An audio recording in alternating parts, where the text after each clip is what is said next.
তো বিয়ের সবাই কেমন আছেন? আশা করি ভালো আছেন। আজকে ইফতারে দাওয়াত পেলাম নদীর পাড়ে। আস্তে আস্তে গুটি গুটি পায়ে হাঁটা শুরু করলাম। হাঁটতে হাঁটতে পরে এই রাস্তার কাছে চলে আসলাম। এসে একটা গাড়ি নিলাম, গাড়িতে উঠলাম। আমার কাকার গাড়িতে রওনা দিয়েছি। পরে এই কাছাকাছি চলে এসেছি নদীর পাড়, যাতে এখনও মনে হয় 20 মিনিট সময় লাগতে পারে। পরে বালিয়াকান্দির কাছাকাছি চলে আসছি।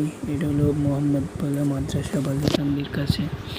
পরেই এখনও গাড়িতে আছি, সবাই দোয়া করবে। তো বেশ নদীর পরে চলে আসলাম। আস্তে আস্তে গাড়ি থেকে নেমে হাঁটা শুরু করলাম।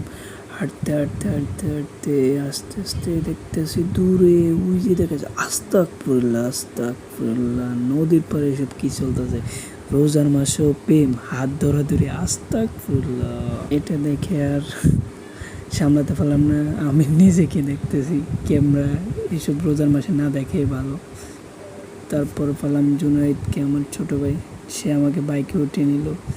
চলে আসলাম ওই যে বন্ধুদের সঙ্গে দেখা, বন্ধু জুয়েল আমার।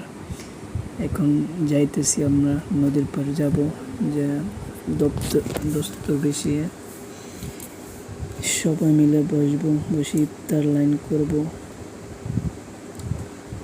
আমার বন্ধু আসিফ কী করে দেখেন এরপর পরে সত্যি ভালোই লাগছে সবার সঙ্গে দেখা হয়ে। আরও সব বন্ধুই ছিল আমাদের এসএসসি ব্যাচ 19-এর, ওরা আসতে পারে না, বিভিন্ন চাকরি বাকরিতে ব্যস্ত, তাদেরকে অনেক মিস করতেছি।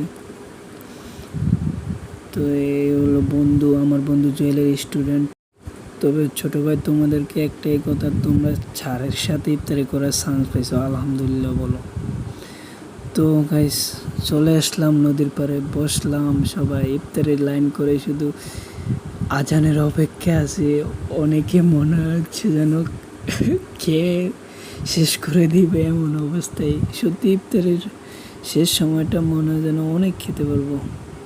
ভালো আসিফ আমার বন্ধু ফাঁসে দিয়ে বসা, সে তো চবুর মানে না।